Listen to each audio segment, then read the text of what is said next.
আমন্ত্রণ জানাচ্ছি আপডেট সংবাদে। শুরুতেই জানিয়ে দিব গুরুত্বপূর্ণ শিরোনাম, এরপরেই থাকবে বিস্তারিত। ভারত মহাসাগরে ইসরায়েলি মালবাহী জাহাজে হামলার পর আগুন। এদিকে যুদ্ধবিরতির দ্বিতীয় দিনে 20 জন বন্দীকে মুক্তি দিল ফিলিস্তিন। জানাবো এবার ইসরায়েলের হামলায় লেবাননে বাস্তুচ্যুত হাজার হাজার মানুষ। হামাস ইসরায়েল যুদ্ধ, গাজায় 50 দিনে অন্তত 67 সাংবাদিক নিহত। এবার ইসরায়েলের মুখোমুখি আরেক ইউরোপীয় দেশ। এবং সর্বশেষ জানাবো ইসরায়েলের অপরাধী নেতাদেরকে অবশ্যই বিচারের আওতায় আনতে হবে, হুঁশিয়ারি ইরানের। শুনছিলেন সংবাদ শিরোনাম, এখন বিস্তারিত। তার আগে অনুরোধ থাকবে ভিডিওতে একটি লাইক দিন এবং কমেন্টস করে জানিয়ে দিন কোন জেলা থেকে বা কোথা থেকে আমাদের সঙ্গে যুক্ত রয়েছেন। ভারত মহাসাগরে ইসরায়েলি মালবাহী জাহাজে হামলার পর আগুন। ভারত মহাসাগরে দখলদার ইসরায়েলের একটি মালবাহী জাহাজে হামলা হয়েছে বলে জানিয়েছে লেবাননের আল মায়াদিন টিভি চ্যানেল। গাজার যুদ্ধবিরতির কয়েক ঘন্টা আগে অর্থাৎ বৃহস্পতিবার রাতে এই হামলা হয়েছে। বিশেষ সূত্রের বরাত দিয়ে টিভি চ্যানেলটি আরও বলেছে, ভারত মহাসাগরের উত্তরে মাকরান সাগরে হামলা শিকার হওয়ার পরপরই জাহাজটিতে আগুন ধরে যায়। ভারত মহাসাগরে ইসরায়েলি জাহাজে হামলার খবর এই প্রথম প্রকাশিত হলো। ধারণা করা হচ্ছে জাহাজে হামলার ঘটনাটি চেপে যাওয়ার চেষ্টা করেছে ইসরায়েল। এই কারণেই 2 দিন পর খবরটি প্রকাশ পেল। কোনো পক্ষই এই হামলার দায় স্বীকার করেনি।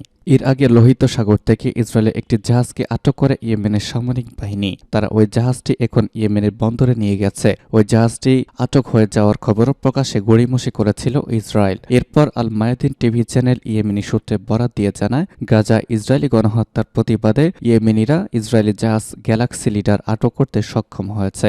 সারা বিশ্বে এই খবরটি ছড়িয়ে পড়ার পরে কেবল ইসরায়েল স্বীকার করেছে যে তাদের গ্যালাক্সি লিডার জাহাজ আটক হয়েছে। সূত্র পার্স টুডে। যুদ্ধবিরতির দ্বিতীয় দিনে 20 বন্দীকে মুক্তি দিল ফিলিস্তিন। যুদ্ধবিরতির চুক্তির অংশ হিসেবে দ্বিতীয় দিনে 20 জন বন্দীকে মুক্তি দিয়েছে ফিলিস্তিনের স্বাধীনতাকামী সংগঠন হামাস। এর মধ্যে 13 জন ইসরায়েলি এবং 7 জন বিদেশি নাগরিক। শনিবার দেশটির স্থানীয় সময় রাত 11টার দিকে তাদের মুক্তি দেওয়া হয়েছে। হামাসের সশস্ত্র শাখা বিষয়টি নিশ্চিত করেছে খবর আল জাজিরার। হামাসের সশস্ত্র শাখা জানিয়েছে তারা 13 ইসরায়েলি বন্দী এবং 7 জন বিদেশি নাগরিককে আন্তর্জাতিক রেড ক্রসের কাছে হস্তান্তর করেছে। বন্দীদের মুক্তির বিষয়টি নিশ্চিত করে কাতারের পররাষ্ট্র মন্ত্রণালয়ের একজন মুখপাত্র বলেছেন, 13 ইসরায়েলি ও বেশ কয়েকজন বিদেশি নাগরিক এখন Gaza International Committee of the Red ক্রসের সঙ্গে রয়েছেন। অন্যদিকে ইসরায়েলি প্রতিরক্ষা বাহিনী আইটিএফ বলেছে, রেড ক্রস থেকে প্রাপ্ত তথ্যের ভিত্তিতে জিম্মিরা বর্তমানে রাফা ক্রসিং থেকে মিশরের দিকে যাচ্ছে। গত শুক্রবার সকাল থেকে ফিলিস্তিনের গাজা উপত্যকায় 4 দিনের সাময়িক যুদ্ধবিরতি শুরু হয়েছে। কাতারের মধ্যস্থতায় হওয়া এই যুদ্ধবিরতির মধ্য দিয়ে গাজায় ইসরায়েলের বোমাবর্ষণ বন্ধ হয়ে যায়। যুদ্ধবিরতির চুক্তি অনুযায়ী প্রথম দিন স্থায়ী সময় বিকাল 4টায় 13 জন ইসরায়েলি এবং 12 জন থাই নাগরিককে মুক্তি দেয় হামাস। এর 2.5 ঘন্টা পর কারাগার থেকে 39 জন ফিলিস্তিনি বন্দীকে মুক্তি দেয় ইসরায়েল। ইসরায়েলের হামলায় লেবাননে বাস্তুচ্যুত হাজার হাজার মানুষ। ইসরায়েলের সামরিক বাহিনীর সাথে ইরান সমর্থিত লেবাননের সশস্ত্র বাহিনী হিজবুল্লাহর আন্তঃসীমান্ত সংঘাতে লেবাননে হাজার হাজার মানুষ বাস্তুচ্যুত হয়েছেন। উভয় পক্ষের হামলা পাল্টা হামলায় সীমান্ত থাকা এলাকায় লোকজন নিরাপদ আশ্রয়ের জন্য লেবাননের অন্যান্য অঞ্চলে পাড়ি জমাচ্ছেন। গত কয়েকদিন সীমান্তের এই সংঘাতময় পরিস্থিতি আরও ভয়াবহ আকার ধারণ করেছে। রোজ রোস্তম, নাহিদা মাসৌজ এবং আম্মার হাজে লেবাননের সীমান্ত এলাকার বাসিন্দা। অতীতে সিরিয়ার যুদ্ধ বিমান ইসলামিক স্টেট আইএস পশ্চিমা সমর্থিত বাহিনী বা ইসরায়েলি সেনাবাহিনীর হামলায় বহুবার তারা ঘর বাড়ি ছেড়ে পালিয়েছে। এবার ইসরায়েল হিজবুল্লাহর সঙ্গেও তো তারা বাড়ি ছাড়া হয়েছেন। লেবাননের এই 3 নাগরিক বলেছেন তারা কমপক্ষে 20 বাড়ি ঘর ছেড়ে পালিয়েছেন। সর্বশেষ হিজবুল্লাহ এবং ইসরায়েলি বাহিনীর সীমান্ত সংঘাতে বাস্তুচ্যুত হয়েছেন তারা। গাজায় হামাসের সাথে গত 7 অক্টোবর ইসরায়েলি বাহিনীর যুদ্ধ শুরু হওয়ার পর থেকে ইসরায়েলে হামলা চালিয়ে আসছে হিজবুল্লাহ। এই হামলার জবাবে লেবাননের ড্রোন ও বিমান হামলা চালাচ্ছে ইসরায়েলি প্রতিরক্ষা বাহিনী আইডিএফ। ব্রিটিশ বার্তা সংস্থা রয়টার্সকে দেওয়া সাক্ষাৎকারে মাসুদ বলেছেন তিনি একজন সিরিয়া শরণার্থী আর আম্মা হাফেজ ফিলিস্তিনি শরণার্থী। ইসরায়েলের অব্যাহত বোমা হামলা রোস্তমকে দক্ষিণ লেবাননে তার বাড়ি থেকে পালিয়ে যেতে বাধ্য করেছে। একই সাথে দক্ষিণ লেবাননে অস্থায়ী বাসস্থান ছেড়েছেন মাসুদ। হামাস ইসরায়েল যুদ্ধ, গাজায় 50 দিনে অন্তত 67 সাংবাদিক নিহত।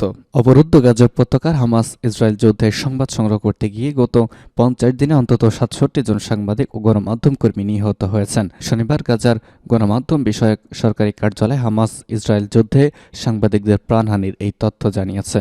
টেলিগ্রামে নিজেদের চ্যানেলে দেয়া এক পোস্টে গাজার গণবিষয়ক মাধ্যমিক সরকারি কার্যালয়ে নিহত সাংবাদিকের নাম ও ছবি প্রকাশ করেছে। নিহত সাংবাদিকদের সত্যের শহীদ বলে অভিহিত করা হয়েছে। নিহতদের মধ্যে অন্তত 7 জন নারী সাংবাদিক রয়েছেন। এদিকে সাংবাদিকদের অধিকার রক্ষায় সোচ্চার বৈশ্বিক সংগঠন কমিটি 2 প্রজেক্ট জার্নালিস্ট শনিবার এক প্রতিবেদনে বলেছে, গত 7 অক্টোবর হামাসের সাথে ইসরায়েলের যুদ্ধ শুরুর পর থেকে এখনো পর্যন্ত ইসরায়েলি হামলায় অন্তত 53 সাংবাদিক এবং গণমাধ্যম কর্মী নিহত হয়েছেন। নিহত সাংবাদিকদের বেশিরভাগই ফিলিস্তিনি। এছাড়া ইসরায়েল ও লেবানিজ সাংবাদিকও চলমান এই যুদ্ধে প্রাণ হারিয়েছেন। এবার ইসরায়েলের মুখোমুখি আরেক ইউরোপীয় দেশ।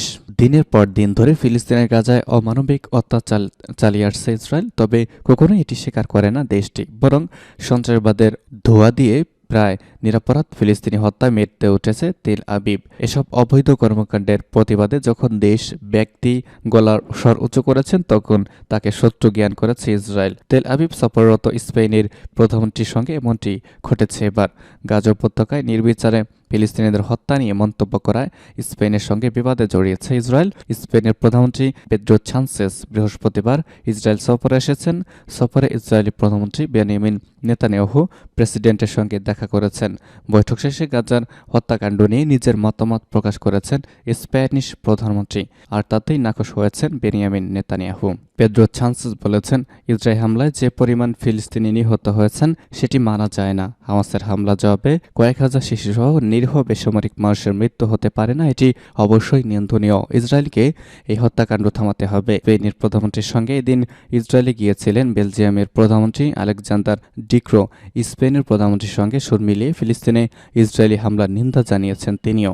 দুই দেশের প্রধানমন্ত্রীর এমন বক্তব্য নিয়ে তীব্র প্রতিক্রিয়া দেখিয়েছেন দখলদার ইসরায়েলি পররাষ্ট্রমন্ত্রী এলি কোহেনও।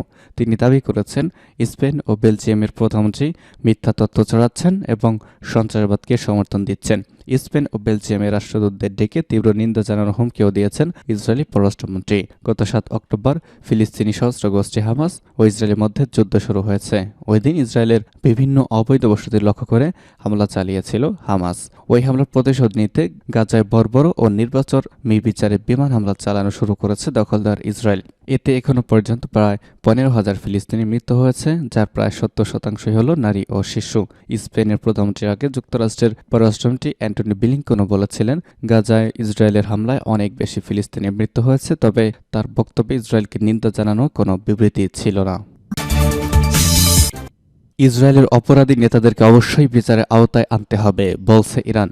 ইসলামী প্রজাতন্ত্র ইরানের মানবাধিকার কমিশনের প্রধান কাজেম গরিবাবাদী বলেছেন, ফিলিস্তিনি জাতির ওপর বর্বরতা চালানোর জন্য ইহুদিবাদী ইসরায়েলের অপরাধী নেতাদেরকে অবশ্যই বিচারের আওতায় আনতে হবে। ইরান বিষয়টি নিয়ে অত্যন্ত গুরুত্বের সঙ্গে কাজ করছে বলে তিনি জানিয়েছেন।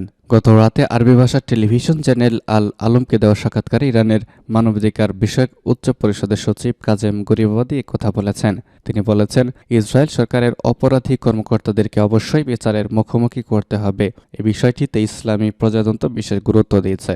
ইসরায়েল অপরাধী নেতাদের বিষয়ে বিচারের বিষয়টি নিয়ে বিভিন্ন দেশের আইনজীবী ও জুরি বোর্ডের সদস্যদের সঙ্গে ইরানের আইনজীবী ও জুরিরা আলোচনা করেছেন।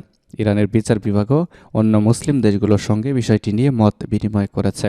গাজা এত ভয়াবহ নারকীয় তাণ্ডব চালানোর পরেও যেসব মুসলিম দেশ ইসরায়েলের সঙ্গে সম্পর্ক ছিন্ন এবং ইসরায়েলি রাষ্ট্রদূত বহিষ্কার করতে অস্বীকার করেছে, তাদের কঠোর সমালোচনা করেছেন ইরানের মানবাধিকার পরিষদের প্রধান কাজেম গরিবাবাদী বলেছেন, ফিলিস্তিন ইস্যু মুসলিম দেশগুলোর মধ্যে ঐক্যের বড় কারণ হয়ে দাঁড়িয়েছে।